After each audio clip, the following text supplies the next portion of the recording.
Olá, muito bom dia a todos e bem-vindos a mais uma sessão do KPMG Talks.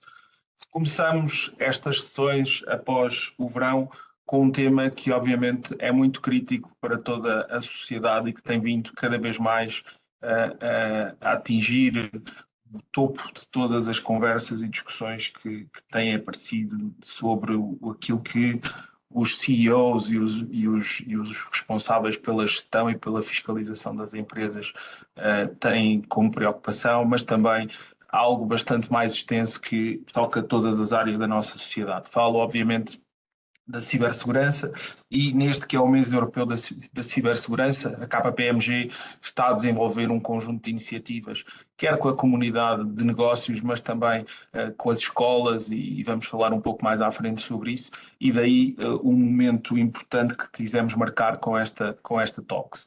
Obviamente, a melhoria da postura da cibersegurança ao nível de toda a sociedade é algo que nos preocupa e algo que deve ser um foco relevante para entidades como a KPMG e, portanto, trazemos aqui para cima da mesa a preocupação de como cidadãos, empresas, instituições públicas e autoridades nacionais devem alinhar estes temas.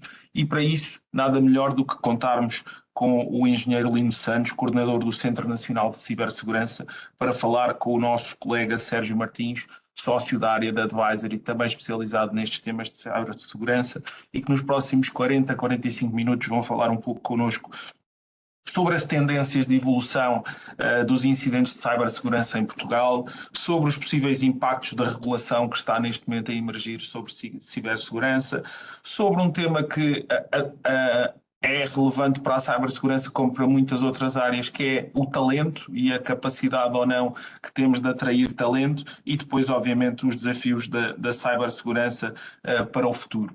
E sem mais delongas, passava a palavra ao Sérgio, relembrando que podem colocar no chat algumas perguntas. Nós vamos falar durante 40 a 45 minutos e depois teremos a oportunidade de responder a algumas das questões que sejam feitas pela audiência. Muito obrigado, Sérgio. Boa conversa. Miguel. Bem-vindos a todos a mais um KPMG Talks, desta vez vai endereçar o tema da cibersegurança, uma temática cada vez mais relevante nas organizações. Hoje temos o privilégio de ter aqui uma audiência casa cheia, temos mais de 200 inscritos nesta sessão, foi uma das maiores sessões em termos de audiência que nós tivemos nestas iniciativas e é sobretudo composta por executivos, portanto pessoas que lideram grandes e médias empresas, não só de Portugal, também temos aqui alguns inscritos de Angola e que no fundo são os primeiros responsáveis por promover uma cultura de cibersegurança dentro das organizações. Como o Miguel Afonso já introduziu, esta iniciativa é uma de várias que a KPMG está a desenvolver durante o mês europeu da cibersegurança. Para além desta sessão de KPMG Talks, estamos com iniciativas, nomeadamente o Cyber vai às escolas, onde vamos dar alguma consciencialização para os alunos sobre temas como cyberbullying e outros. Também vamos publicar um conjunto de infografias nas redes sociais durante as próximas semanas, portanto estejam atentos, para além de artigos de mídia e também alguns workshops internos para formar os nossos colaboradores internos nesta temática da cibersegurança. A cibersegurança veio de facto nos últimos tempos ganhar uma relevância cada vez maior, portanto a velocidade da digitalização da economia fez que cada vez houvesse mais serviços digitais expostos e isto aumenta a superfície de ataque, obviamente. Por outro lado, existe cada vez mais uma pressão grande do negócio e das organizações em disponibilizarem serviços digitais o mais rapidamente possível para os seus clientes. Isto também faz com que haja uma pressão grande nas equipas de IT para desenvolverem esses produtos e essa pressão faz com que, por vezes, existam aplicações que entrem em produção sem o devido acautelamento do ponto de vista de cibersegurança. Esta sessão 2, no fundo, também vem endereçar aqui a preocupação de muitos CEOs. Nós temos um survey que é o CEO Outlook, onde nós consultamos vários CEOs por todo o mundo, milhares de CEOs, e recorrentemente o tema da cibersegurança é considerado como um dos principais riscos que os CEOs têm de endereçar nos próximos 3 anos. Na última edição, portanto, a cibersegurança estava no top 10 dos riscos, ao lado de temas como a instabilidade geopolítica, alterações climáticas ou, mais recentemente, a escalada das taxas de juros. Tendo em conta esta relevância para a sociedade, nós convidamos aqui o engenheiro Lino Santos, coordenador do Centro Nacional de Cibersegurança, para partilhar um pouco a sua visão sobre o ponto de situação da cibersegurança a nível nacional. E, obviamente, também abrimos aqui o debate à audiência. Caso queiram colocar questões, por favor, utilizem a plataforma e nós vamos tentar respondê-las durante a conversa, ou no final vamos também reservar aqui algum tempo para a temática, para as questões. Lino, muito obrigado pela amabilidade em ter vindo aqui à KPMG fazer esta sessão. Obrigado, muito bom dia a todos. Eu começava aqui, se calhar, por tentar esclarecer eventualmente a alguma audiência que esteja menos atenta sobre qual é a missão e as principais responsabilidades do Centro Nacional de Cibersegurança no contexto de proteção do ciberespaço e de que forma é que as organizações podem tirar partido do Centro Nacional de Cibersegurança nesta jornada da cibersegurança. 45 minutos? O Centro Nacional de Cibersegurança fez este sábado 9 anos de existência. Funciona dentro do Gabinete Nacional de Segurança e tem a tutela do Secretário de Estado da Digitalização e da Modernização Administrativa, mas tem uma missão bastante alargada de fazer do ciberespaço de interesse nacional um local seguro para cidadãos e para empresas. Isso significa que nós temos um portfólio que vai desde a sensibilização, portanto trabalhamos bastante a produção de conteúdos, a produção de boas práticas para cidadãos e para empresas, de alguma forma a promover exatamente essas melhores práticas internacionais na nossa sociedade, passando pelo desenvolvimento de capacidades das organizações, ou seja, produzimos referenciais e produzimos documentos mais normativos na área da cibersegurança, esquemas de certificação, por exemplo. Portanto, isto dentro ainda de uma lógica de prevenção, até, digamos, na outra ponta do espectro, a coordenação da resposta a incidentes, ou seja, funcionamos também como elemento de coordenação de incidentes dentro do ciberespaço nacional, ou seja, por baixo disto, este portfólio de serviço assenta, obviamente, num quadro regulatório, que é o regime jurídico de segurança do ciberespaço, que prevê exatamente a produção destes normativos e algumas obrigações para aquilo que são operadores essenciais na sua atividade a introduzirem estas normas e aplicarem estas medidas de segurança. E obviamente depois temos em cima disso um regime de supervisão para verificação de que essas normas estão a ser cumpridas. Portanto, há aqui um leque bastante alargado de funções do Centro Nacional. Ok, perfeito. E uma das atividades que vocês têm desenvolvido nos últimos anos tem sido a elaboração de relatórios de cibersegurança sobre os principais incidentes em Portugal que têm acontecido. Eu tive a oportunidade de ler o relatório 2022 e os incidentes de cibersegurança continuam não só a escalar em número, mas também em impacto. Pode-nos partilhar quais é que são os principais tipos de ataques, de ciberataques, que têm aumentado durante o último ano? Sim, nós produzimos anualmente um relatório, aliás, de uma colaboração estreita com outras autoridades e com outras fontes de informação que nos permitem ter uma visão não só do ponto de vista dos incidentes, mas também do ponto de vista do crime e até da vitimologia. Portanto, nós, Centro Nacional de Cibersegurança, não temos grandes números sobre número de vítimas, por exemplo, de campanhas de phishing. Para nós é um número 1, há uma campanha de phishing, não sabemos se foram 100, 200 ou 300 vítimas, e isso, digamos, aí o Ministério Público tem informação interessante para poder cruzar. Portanto, produzimos esses relatórios numa base anual com o objetivo de perceber e refletir o que passou no ano anterior, mas também, de alguma forma, tentamos antever o ano seguinte. Portanto, esse relatório de 22 tenta antever o ano de 23 e com isso também ajudar as organizações a direcionarem melhor a sua análise de risco. Portanto, um dos pressupostos básicos da gestão da segurança da informação tem na sua base uma análise de risco que as organizações devem fazer. E essa análise de risco significa valorar ameaças, valorar vulnerabilidades e valorar impactos. Ou seja, no que diz respeito às ameaças, nós tentamos com este relatório ajudar as organizações a perceber exatamente quais são as tendências, o que é mais provável de acontecer, e dessa forma valorar melhor estas ameaças na sua análise de risco. 22 foi um ano sui generis. Começou logo no dia 2 de janeiro com aquele ataque ao grupo Empresa, portanto isto num domingo, e tivemos de facto um ano onde tivemos um número muito anormal no número de incidentes que tiveram um impacto relevante e mediático na nossa sociedade.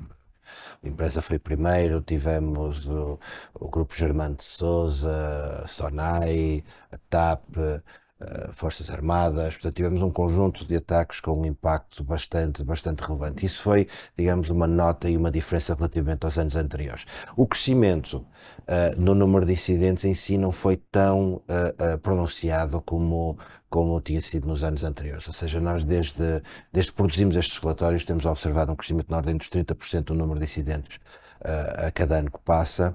E no ano passado, apesar do contexto, isto também é importante, portanto, um contexto pós-pandemia, um contexto em que de facto tivemos uma digitalização forçada da sociedade, um contexto também de um conflito no leste europeu, o número de incidentes não cresceu nessa ordem, foi cerca de 15%, relativamente a 2021, mas, digamos, o impacto, esse sim, cresceu de uma forma exponencial. Também foi, digamos, o ano da explosão do ransomware em Portugal, um fenómeno que já vínhamos assistido há alguns anos, mas 2022 foi de facto o ano da explosão do ransomware em Portugal, explosão essa que se mantém em 2023. Portanto, isto caracteriza um pouco, relativamente à tipologia de incidentes, mantemos ou observamos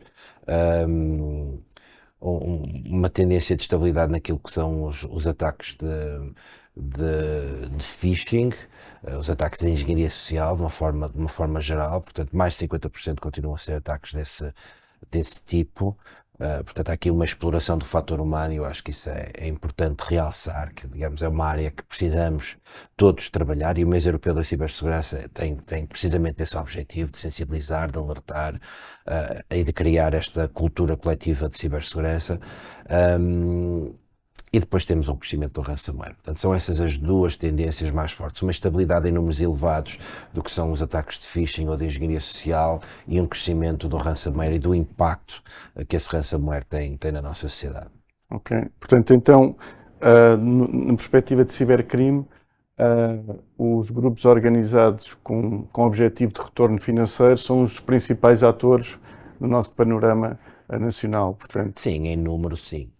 Portanto, de facto, a motivação financeira nos ataques continua a ser preponderante nos nossos dados. Portanto, quer os esquemas de phishing, quer os esquemas de ransomware, têm quase sempre essa motivação financeira por trás. Temos alguns sinais de mudança, precisamente em 2022, e digamos, aquela atividade do Grupo Lapsus no início do ano de 22 vem de alguma forma desmentir esta tendência, porque de facto observamos um conjunto de ações que não se caracterizam propriamente pela motivação financeira, nem sequer por motivação política, portanto nem sequer conseguimos caracterizar aqueles ataques no início de 2022 como ativismo puro.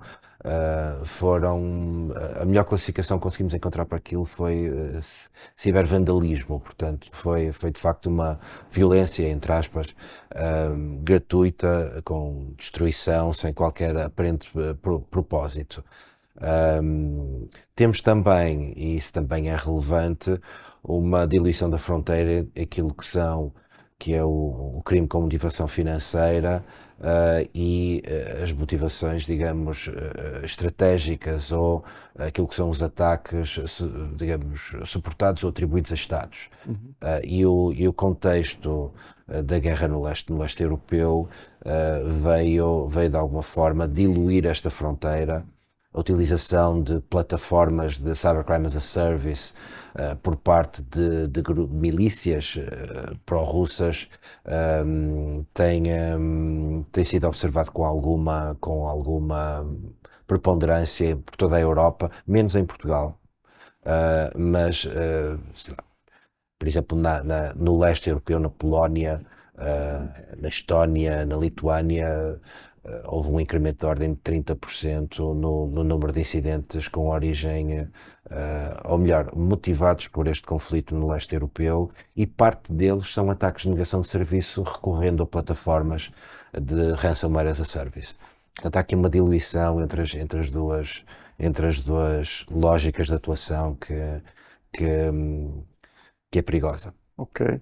E uma coisa, portanto, nesse tipo de ataques, e cruzando agora com um tema que está muito na moda e que é incontornável, que é a inteligência artificial. A inteligência artificial pode ser aqui uma faca de dois gumes, não é? Por um lado, também pode ajudar as empresas a defenderem-se, a verem padrões de ataques, se calhar fazerem uma análise nos seus centros de operações de cibersegurança para tentarem ser mais eficientes na detecção e prevenção de ataques. Por outro lado, também pode ser utilizado por estes cibercriminosos para desenvolverem campanhas de phishing automatizadas, técnicas evasivas nos ataques. Já começa a haver ataques que estão a utilizar a inteligência artificial. Já observamos isso. As campanhas de phishing que nós temos tratado nos últimos meses já não têm por trás aquelas mensagens mal escritas, mal traduzidas, em que um utilizador relativamente atento conseguiria perceber que haveria ali qualquer coisa de errado. Não, já são campanhas em que o português é perfeito, já são campanhas em que o conhecimento do alvo já é obtido de forma praticamente automatizada, ou seja, sei lá, o último caso que tratamos, conseguimos perceber que aquele esquema de phishing ou de fraude conhecido como Olá Mãe ou Olá Pai, o perfil do atacante que mandava a mensagem já tinha a fotografia de familiar.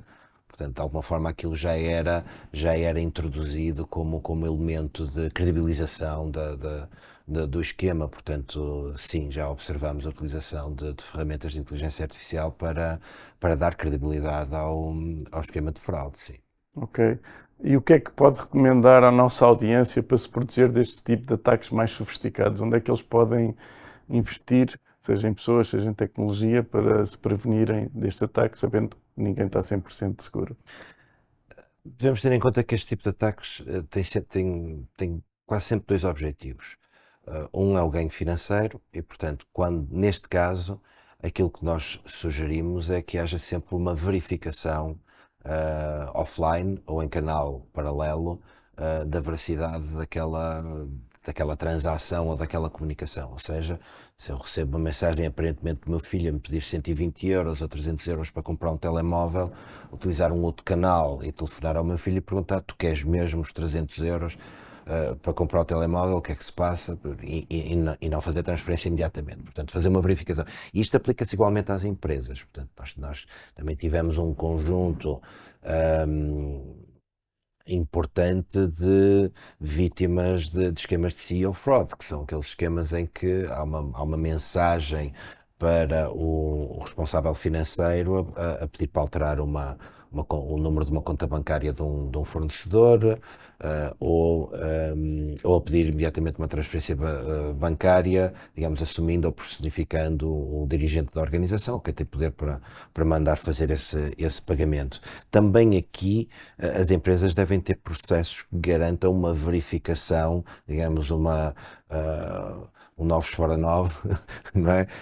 Uma verificação de facto aquela mensagem é verdadeira. Portanto, ter algum tipo de processo que garanta isso. Portanto, é isto que nós aconselhamos para estes esquemas. E a dizer o outro esquema, outra das, digamos, dos alvos destes tipos de esquemas de phishing tem como objetivo a espionagem. Portanto, tem como objetivo invadir uma determinada infraestrutura, tipicamente um alvo de interesse, alvos estratégicos, órgãos de soberania, para efeitos de espionagem. Também aqui, aquilo que aconselhamos, obviamente, é uma verificação do canal. Ok, perfeito. Portanto, através de outro mecanismo.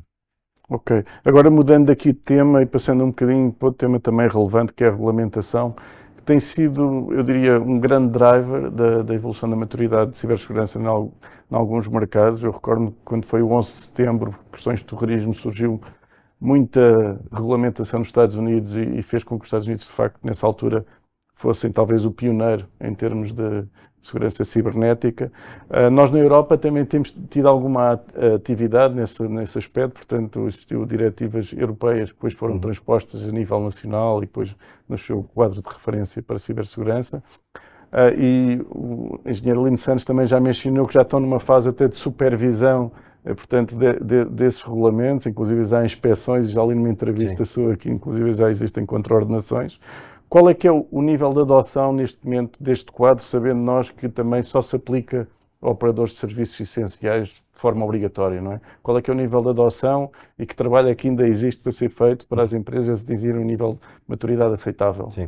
O regime jurídico aplica-se não só àquilo que são designados operadores de serviços essenciais, que em Portugal são cerca de 460 entidades públicas e privadas, mas também à administração pública portuguesa. E, portanto, aí, digamos, o universo das entidades reguladas multiplica-se numa escala de 10, praticamente.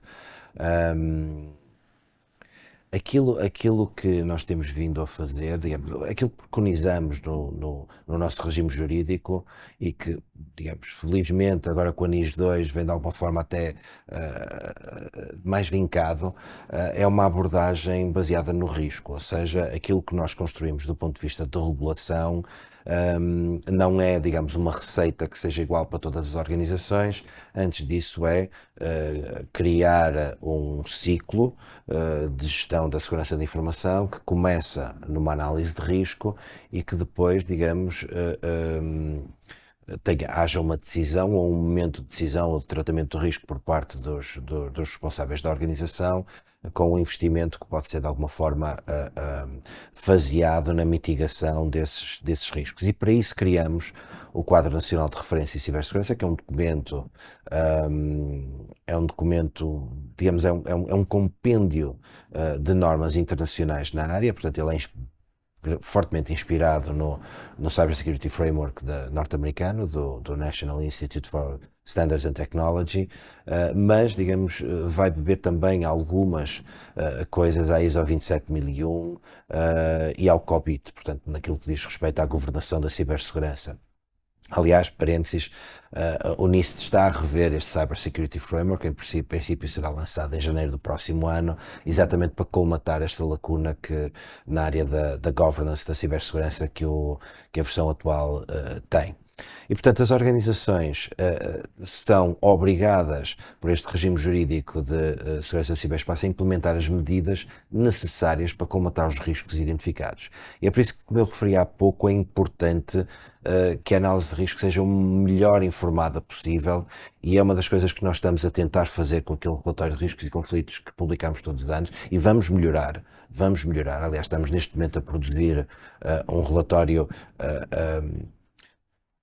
que de alguma forma caracteriza o grau de ameaça setorialmente, ou seja, qual é que é o grau de ameaça e quais são os cenários de risco mais prováveis para o setor da saúde, para o setor da energia, para o setor da distribuição de água potável, etc, etc. E, portanto, com esses relatórios nós ajudamos a harmonizar os processos de análise e gestão de risco que as organizações estão obrigadas pelo regime jurídico. Portanto, o nosso regime jurídico não tem uma receita propriamente dita, é esta a receita que as organizações devem aplicar, porque temos organizações de natureza completamente diferente, de dimensões completamente diferentes, da exposição ao digital completamente diferentes e, portanto, acreditamos que esta abordagem baseada no risco é mais eficiente para conseguir que elas cresçam a sua maturidade, digamos, de uma forma proporcional, ou seja, que não incorram em custos desnecessários, por exemplo, na aplicação de medidas.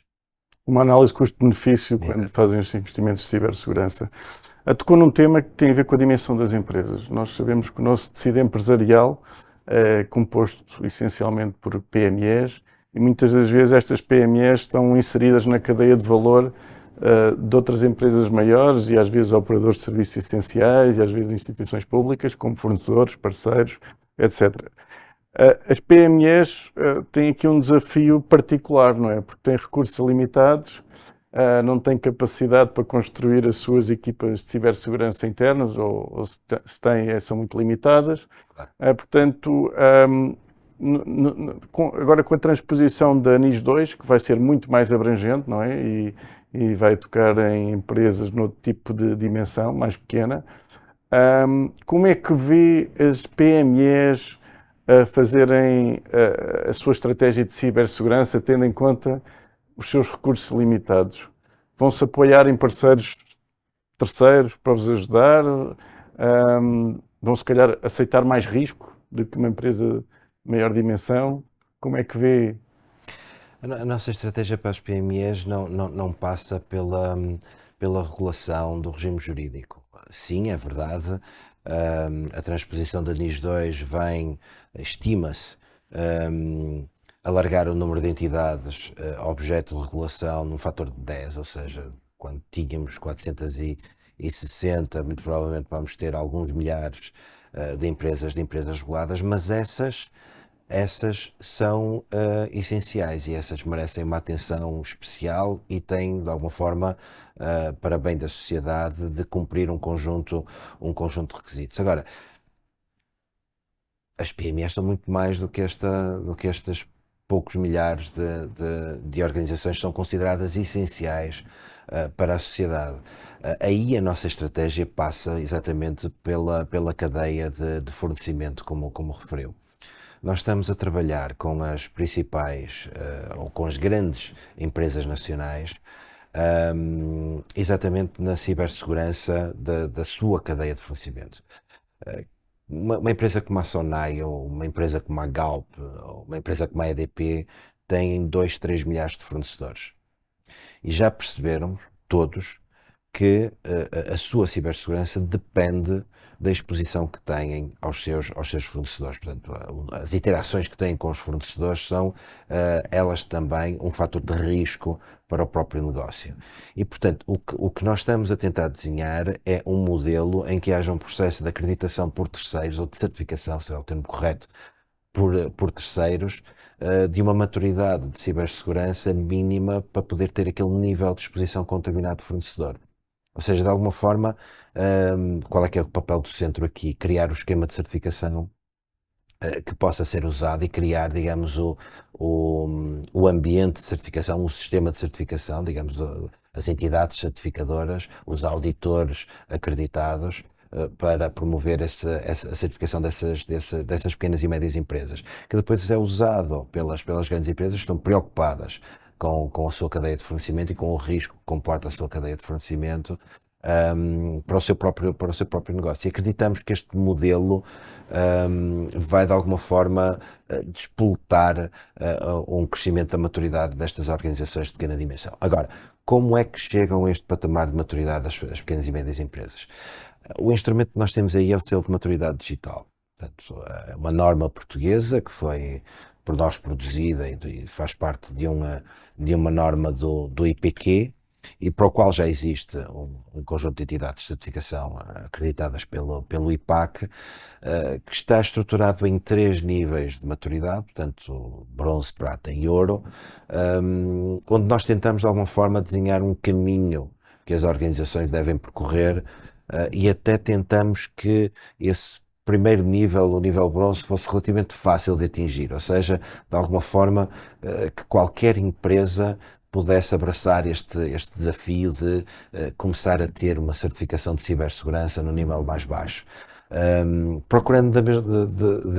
Procurando ao mesmo tempo endereçar os principais vetores de ameaça que nós conhecemos das nossas estatísticas, ou seja, por exemplo, obrigar digamos, para obter a certificação nível bronze, as organizações têm que ter múltiplo fator de autenticação nos seus principais sistemas. Porquê? Porque nós sabemos que a password simples é um elemento de vulnerabilidade muito explorado pelos atacantes. A maior parte dos ataques de ransomware têm por origem passwords fracas, passwords que são expostas e que depois são vendidas na dark web e compradas por esses atacantes como alvo de oportunidade. Neste primeiro nível temos coisas como a formação em ciberhigiene a todos os funcionários da organização, exatamente para endereçar o problema do phishing e da fraude. Ou seja, tentamos criar um caminho em que as organizações possam crescer ao longo do tempo, na sua maturidade, de uma forma relativamente fácil. Eu acredito e percebo quando diz que há falta de recursos para que de facto as pequenas e médias empresas possam ter dentro dos seus quadros responsáveis de segurança e técnicos de cibersegurança para realizar esta função, mas nós acreditamos que há um mercado nesta área e que organizações de pequena dimensão, sejam elas privadas ou mesmo públicas, recorram ao mercado na prestação destes serviços ou mesmo se organizem na prestação destes serviços a um conjunto, por exemplo, associações comerciais e industriais, no privado, no público, por exemplo, estamos a trabalhar muito com as comunidades intermunicipais para que possam de alguma forma prestar serviços básicos de cibersegurança ao conjunto dos municípios, portanto acreditamos nesta agregação de capacidades para a prestação a pequenas comunidades de serviços de cibersegurança. De maneira a ganhar a tal escala que é necessário. Exatamente. Para ter. Ao mesmo tempo, nós estamos a trabalhar num projeto, fizemos digamos, uma call durante o mês de julho e, em princípio, devemos ter contratos assinados durante este mês de outubro para a criação de centros de competência regionais. Ou seja, o Centro Nacional de Cibersegurança vai ter um centro de competências em cibersegurança em cada uma das NUTs nível 2, portanto, Norte, Centro, Rio do Altejo, Alentejo, Algarve, Açores e Madeira. E estes centros de competências têm exatamente por objetivo chegar mais próximo deste tecido de pequenas e médias empresas e administração local de uma forma mais eficaz, prestando não serviços, portanto não queremos de alguma forma, ou de todo, não queremos de todo substituir-nos a um mercado que queremos mais pujante nesta área da cibersegurança, mas sim prestar o aconselhamento sobre o caminho que deve ser, qual é que é o melhor instrumento, se é utilizar o quadro nacional de referência, se é usar o selo de maturidade digital, que tipo de formação é que os quadros da organização devem ter, portanto prestar apoio e consultoria inicial às organizações para começarem a percorrer um caminho de crescimento de maturidade. Ok. Perfeito. De facto, esse selo, de facto, acho que vai ser uma peça fulcral, porque de facto permite que uma entidade faça essa acreditação uma única vez, independentemente do número de parceiros que tenha, que é um problema hoje em dia, que é cada vez que uma entidade vai trabalhar com um novo cliente de dimensão, tem que ser auditada, tem que responder a questionários, mostrar evidências e, portanto, acho que esse selo é muito bem-vindo. Já agora, já tem algum timing para a colocação do selo no mercado? O selo já está disponível. A grande parte dos instrumentos que nós temos hoje foram criados alguns em 2019. Portanto, muito provavelmente 2024 vai ser um ano de revisão. Ou seja, temos uma nova NIST Cybersecurity Framework, muito provavelmente vamos, logo no primeiro trimestre de 2024, rever o quadro nacional de referência em conformidade. Relativamente ao selo, como disse, nós estamos a trabalhar com este grupo de grandes empresas nacionais na revisão do atual esquema de certificação. Ou seja, ele já está disponível, qualquer entidade pode contactar uma empresa de certificação acreditada e pedir, digamos, uma certificação no quadro do selo de maturidade digital. No entanto, a Aliança está neste momento também a fazer uma avaliação, a Aliança para a Cibersegurança, estas grandes empresas, está a fazer uma avaliação da adequação do selo de maturidade digital aos seus requisitos e muito provavelmente vamos pegar no produto desse trabalho, que está praticamente concluído, portanto ficará concluído até ao final deste ano, e vamos promover uma alteração da norma portuguesa, e, portanto, mas isso é a evolução constante. Mas neste momento já é possível pedir a certificação no nível bronze, prata ou ouro relativamente ao selo de maturidade digital. Perfeito, perfeito. Eu relembrava também à audiência que nós estamos completamente disponíveis para questões que queiram colocar, portanto, sejam direcionadas ao engenheiro Lino Santos ou à própria KPMG, portanto, podem colocar na plataforma as questões e nós vamos tentando responder assim que possível. Passando aqui para outro tema que também está muito na berra em todos os fóruns de cibersegurança, que é o tema do talento. Portanto, nós por um lado, temos a oferta e a procura. Do lado da oferta, eu acho que tem sido feito um trabalho grande. Se calhar há 20 anos atrás não havia cursos de cibersegurança nem pós-graduações. O mundo académico foi-se adaptando. Portanto, hoje em dia existem já muitos cursos nessa área, se calhar porventura não ainda os suficientes. Sei que o próprio Centro Nacional de Cibersegurança tem apostado nas academias de cibersegurança, não só para formar, mas também para reconverter profissionais. Mas o que eu sinto, como profissional desta área, e também sinto na pele a pressão pelo talento, aí nós não somos imunes aqui na KPMG a essa grande pressão que existe não só na captação, mas também na retenção de talento. Sinto do lado da oferta, houve aqui da procura, houve aqui um crescimento exponencial, porque para além da competitividade natural das empresas na nossa economia, temos cada vez mais centros internacionais que se instalam cá em Portugal e que recrutam muitos profissionais na área de cibersegurança. Aqui há uns anos atrás, decorrente da crise, também tivemos muitos bons profissionais que emigraram para o estrangeiro, e agora mais recentemente estamos a assistir a um fenómeno que adveio um bocadinho pós-pandemia e está relacionado com o teletrabalho, que é que cada vez há mais pessoas residentes em Portugal a trabalhar para os Estados Unidos, para a Suíça, para o Canadá, com condições financeiras que são muito complicadas de competir. Tendo em conta este desequilíbrio da oferta e da procura, e isto é uma pergunta quase de 1 milhão de euros, né? Que é, o que é que o Lino acha que a nossa audiência pode fazer para trabalhar na área da captação e retenção de talento? De facto, não há uma resposta óbvia para essa pergunta.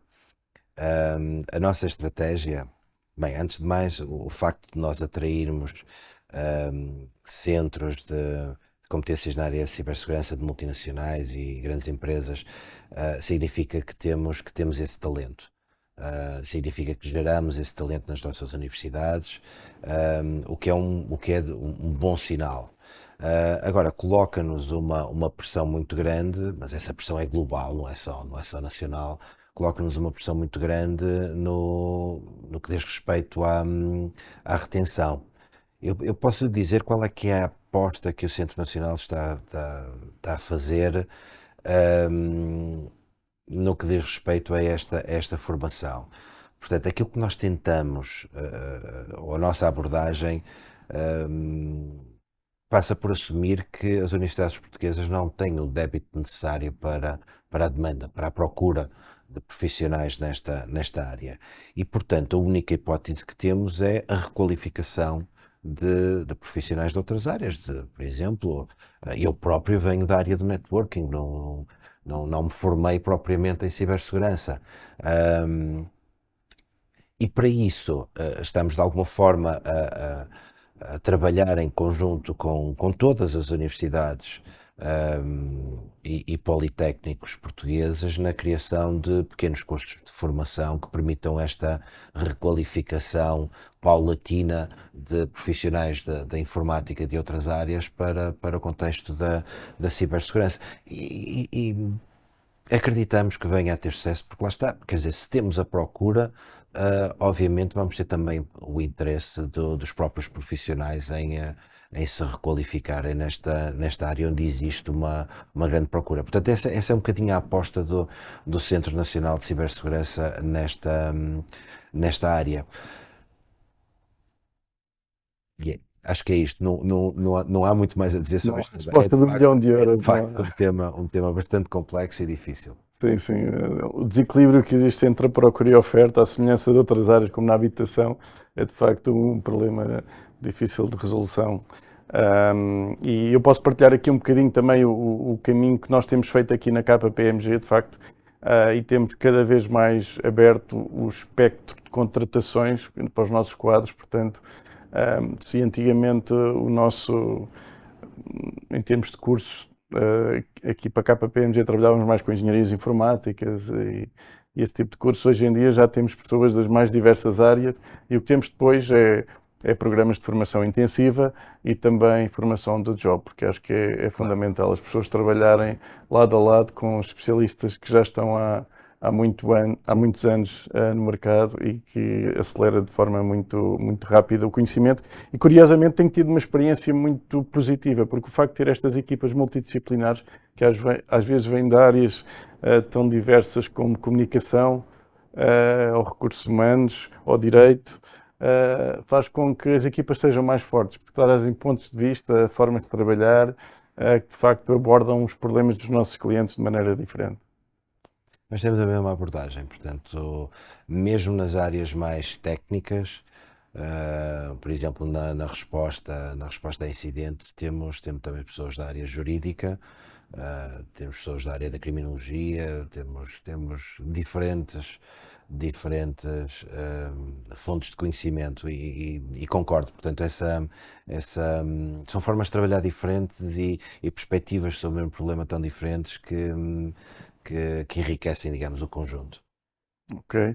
Entretanto, temos ali uma questão da nossa audiência, portanto, apesar de um maior investimento, atendendo à nova realidade dos modelos de trabalho mais híbridos, remotos e com cada vez mais transformação digital, que principais ameaças e potenciais crimes terão maior preponderância de ocorrer em Portugal no futuro? Portanto, onde é que o engenheiro Lino Santos vê os principais desafios em termos de crimes e ameaças para o futuro em Portugal? Do ponto de vista da tipologia de incidentes, eu acho que nós vamos continuar a observar muitos ataques de engenharia social e vamos continuar a observar, porque tem sido rentável, ataques de ransomware. Portanto, sejam eles ataques oportunísticos, sejam eles ataques direcionados. Ou seja, essa também foi uma tendência que observamos no ano passado, foi que os ataques de ransomware, digamos, num primeiro momento, eram oportunistas, portanto eram uma espécie de varrimento e podia calhar a qualquer um. Observamos que alguns deles eram direcionados a empresas de elevado perfil, onde o atacante poderia pedir um resgate mais elevado. Perdia obviamente mais tempo com esse ataque, o ataque em si era mais sofisticado, mas porventura renderia mais, ou digamos em média renderia mais ao atacante. Portanto, nós vamos continuar a observar esse tipo de ataques. Agora, vamos começar a ter que lidar com a utilização destas novas tecnologias como a inteligência artificial de uma maneira diferente, ou seja, vamos ter que criar e desenvolver, porque não existem mecanismos de detecção e de prevenção de ataques automatizados, ou seja, falámos há pouco da utilização de inteligência artificial, por exemplo, para os esquemas de phishing, não é? Com sistemas de linguagem natural, mas podemos pensar em utilização de inteligência artificial para detecção de vulnerabilidades e exploração de vulnerabilidades. E isso eleva o patamar do ponto de vista ou melhor, o nível de exigência do ponto de vista da defesa para outro patamar. Portanto, à medida que criamos complexidade, obviamente que aumentamos a exposição e aumentamos o risco. Ok, perfeito. Uma coisa que nós assistimos todos os dias nos mídias é ataques a organizações de grande dimensão. Portanto, mesmo organizações que investem muito, têm posturas de segurança bastante maduras, não estão vulneráveis a um ataque. Portanto, é muito importante não só investir na prevenção e na proteção dos sistemas de informação, mas também estar preparado para o pior cenário, que é, ok, é um ataque bem sucedido, temos, por exemplo, o ransomware que está muito na moda, ficamos sem acesso aos nossos dados, nós temos que garantir que efetivamente estamos preparados para o pior cenário. E acho que só assim é que, de facto, os decisores das empresas podem dormir um bocadinho mais descansados, porque enquanto não testarem o pior cenário, que é um ataque massivo e tem de fazer uma recuperação total, não se podem considerar 100% protegidos, não é? Ninguém está 100% protegido. Sim, nós, digamos, pouco tempo depois do início do conflito no leste europeu, produzimos um grande alerta e publicamos um grande alerta com, digamos, a coleção do que foram os modus operandi dos agentes de ameaça correlacionados com o Estado russo noutros países europeus. Portanto, nós funcionamos em rede entre autoridades nacionais de cibersegurança na Europa e, portanto, essa informação partilhada permite-nos publicar alertas e mesmo um receituário sobre o que é que as organizações devem fazer para se proteger. E esse alerta que nós publicamos pouco depois do início do conflito, e que ainda está no nosso site, chamava precisamente a atenção para esse facto, ou seja, elencava o conjunto de modus operandi ou das técnicas de ataque que estavam a ser usadas pelas milícias pró-russas no ciberespaço, mas também alertava que ainda assim as organizações se deveriam preparar para um incidente em grande escala. E isso significa ter às vezes contratos pré-estabelecidos para ter o apoio caso este incidente ocorra. Por exemplo, nós temos tido bastantes dificuldades na administração pública com este facto, que é ninguém tem nos seus quadros as pessoas necessárias para atender de forma urgente a um grande incidente de cibersegurança. Portanto, precisamos de contratar técnicos analistas forenses e técnicos para fazer a recuperação. Aliás, aquilo que nós aconselhamos é ter duas equipas distintas, uma que está focada em perceber o que é que se passou, identificar a vulnerabilidade explorada de forma a que não volte a acontecer, e uma outra focada na recuperação do negócio e na continuidade do negócio. Na administração pública ninguém vai fazer uma contratação de uma ou duas empresas num curto espaço de horas. Portanto, a contratação na administração pública demora às vezes meses. Ou seja, nós de alguma forma com este alerta tentamos que as empresas se preparassem, tivessem um plano, inclusive tivessem contratos pré-estabelecidos para, no caso de haver um incidente, recorrerem àquela bolsa de horas para estas funções durante o incidente. Portanto, sim, temos que partir do princípio que um dia vai nos acontecer a nós e temos que ter os mecanismos e os processos montados para responder de forma eficaz e com isso minimizar o impacto do incidente. Ok, perfeito. Entretanto, o engenheiro Lino Santos acabou por já responder esta questão que estava relacionada com os impactos decorrentes no conflito da Ucrânia, e já percebemos que o CNCS já emitiu uma série de alertas.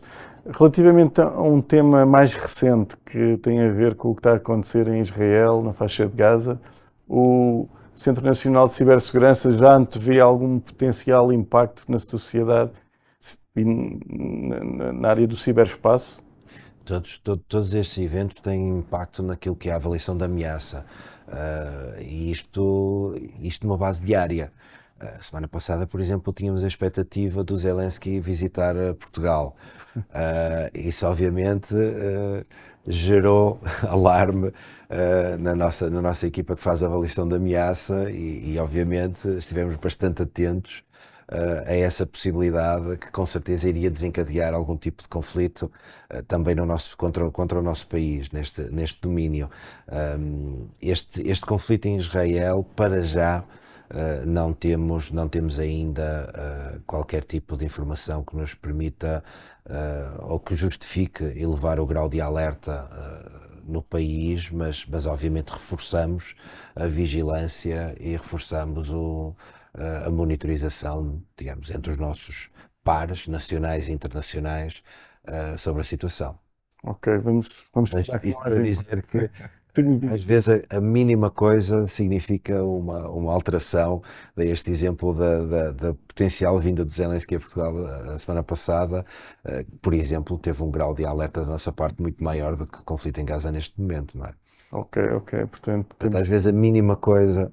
temos um ambiente muito dinâmico. Sim. Perfeito. Temos aqui mais uma questão. O rápido crescimento de uso da cloud poderá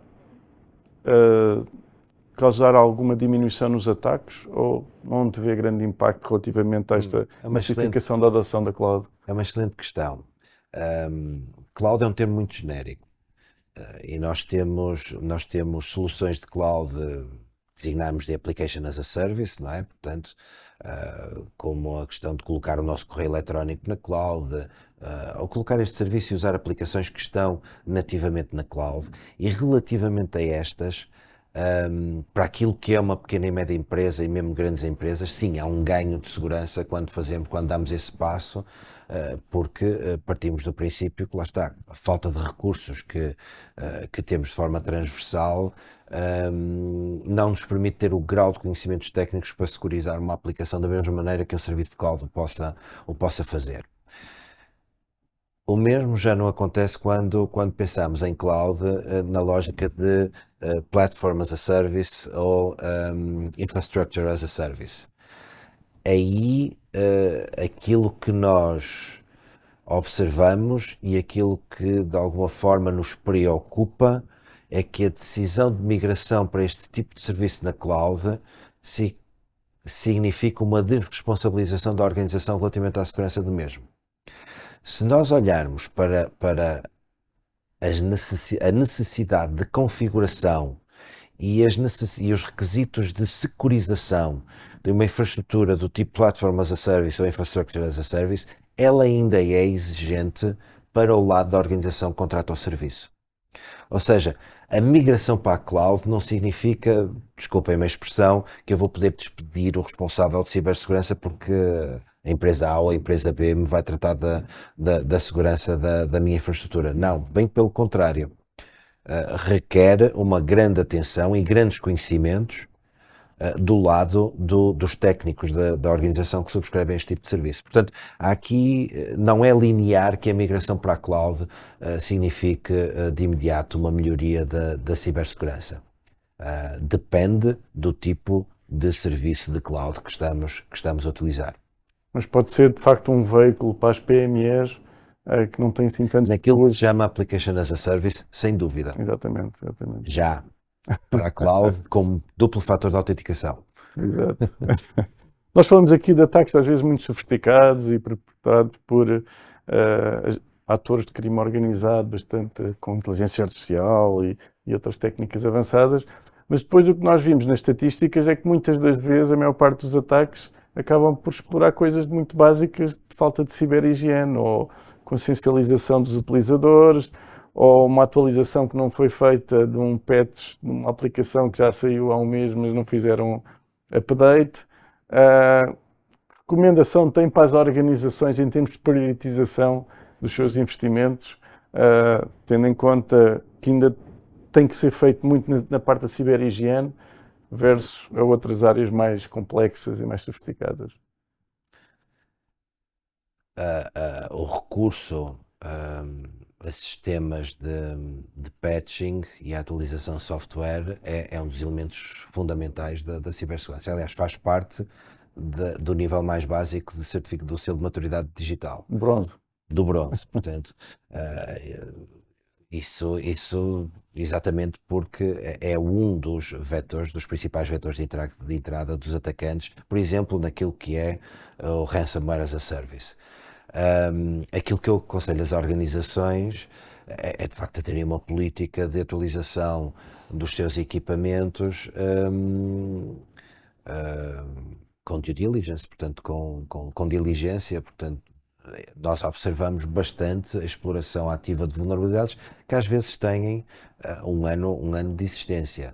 Tentamos também perceber o porquê da não atualização e há sempre dois fatores que estão por trás desta não atualização. Uma delas é a falta de investimento, às vezes contratos de manutenção que expiram e não são renovados, e uma ou outra falta de recursos para manter o software atualizado.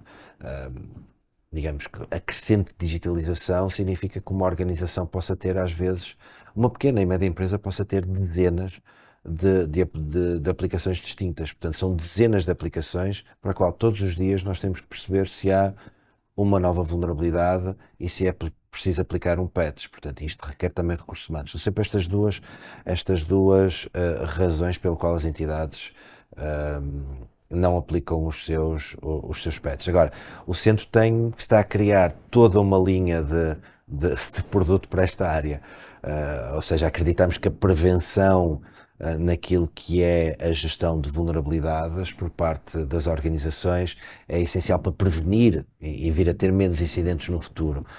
Ou seja, nós estamos a criar produtos, ou seja, no fundo estamos a fazer scanning ativo do ciberespaço de interesse nacional, estamos a adquirir inclusive feeds de Cyber Threat Intelligence que nos dão informação sobre vulnerabilidades existentes no nosso ciberespaço, e estamos a criar canais eficazes de comunicação às organizações de que têm essas vulnerabilidades e que devem colmatá-las ou mitigá-las. Ok, perfeito. Nós estamos aqui a atingir o nosso tempo limite. Vou só passar mais uma questão da audiência. Que recomendações podem ser dadas aos conselhos de administração em termos do financiamento adequado à cibersegurança, tendo em conta o nível de incerteza que caracteriza as necessidades de defesa dos negócios no ciberespaço? Portanto, acho que toca aqui num tema que é histórico, não é? Que é como é que nós justificamos a cibersegurança como um investimento. Isso é bastante simples. Isso é bastante simples, precisamente com uma análise de risco. Uma das coisas que nós estamos a tentar trabalhar, exatamente nesta área da sensibilização do que são as direções, digamos, como é que nós colocamos a cibersegurança no plano do negócio. Ou seja, um plano de negócio, vamos imaginar qualquer processo de digitalização ou de transição digital, é elaborado um plano de negócio para aquele processo em particular. Normalmente as organizações fazem uma avaliação de risco, quer dizer, eu vou por esta via, tenho este plano de negócio, tenho este investimento, tenho este risco financeiro, tenho este risco de tesouraria, tenho este risco jurídico, normalmente não levam em conta o risco de cibersegurança, e portanto um dos nossos objetivos é que logo na fase de elaboração do plano de negócio o risco de cibersegurança seja introduzido. Ou seja, eu tenho uma determinada exposição a um conjunto de ameaças. Se eu vou introduzir qualquer processo de digitalização, desmaterialização que seja, eu vou ter um ganho de eficácia, mas vou aumentar a minha exposição. Dependendo da tipologia deste processo, pode ser do mais simples, que pode ser uma ligação à internet, ou mais complexo, como por exemplo digitalização do chão de fábrica ou introdução de mecanismos de inteligência artificial, de processos realmente complexos, eu vou aumentar a minha exposição. E obviamente eu vou ter que fazer um investimento para mitigar ou para trazer os riscos introduzidos por este aumento da exposição para um nível adequado. O plano de negócio tem que ter essas contas, não é olhar exclusivamente para o benefício daquele processo de digitalização, não é? O ganho de eficiência, o alargamento do mercado, mas também contar com o investimento que é necessário para trazer o risco ao nível aceitável. E esta é um bocadinho a luta que nós temos com os dirigentes, é de facto tentar introduzir esta avaliação de risco de cibersegurança logo na fase do plano de negócio. No limite, esperemos que não, mas no limite nós podemos chegar à conclusão que se calhar o ganho face ao custo, face ao investimento que eu tenho que fazer em cibersegurança, não justifica aquele plano de negócio. Ok. No limite. Portanto, esta gestão de risco é fundamental na avaliação de novas iniciativas de negócio. Engenheiro Lino Santos, chegamos agora ao fim, são 10 horas. Muito obrigado pela sua disponibilidade. Pela oportunidade. Esperemos contar consigo em futuras edições. Obrigado pela audiência, esperemos que tenha sido uma KPMG Talk produtiva nesta temática tão relevante como é a cibersegurança. Muito bom dia a todos.